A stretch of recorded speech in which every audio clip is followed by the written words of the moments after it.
ल है साथीहरू, कोशी प्रदेश भलिबल टिमले नेपाल भलिबल सङ्घको आयोजनामा हुन गइरहेको 9औं एनबिए पुरुष तथा महिला भलिबल च्याम्पियनसिप 2082मा सहभागिताको लागि तयारी थालेको छ।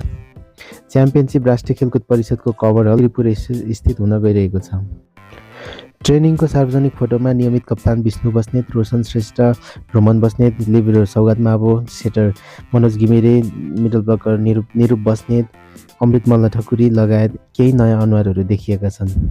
सार्वजनिक फोटोमा कोशी प्रदेश छोडेर टिपटप हेल्थ नेपाल स्पोर्ट्स कपबाट खेल्दै नेसनल टिमसम्म पुगेका सन्तोष राई र मिडल ब्लकर कृष्ण रसाइली भने देखिएका छैनन्। भलिबल सङ्घले आधिकारिक रूपमा नामावली भने सार्वजनिक गरिसकेको छैन। यसै खेलाडीहरू थपघट हुन सक्ने सम्भावना देखिन्छ।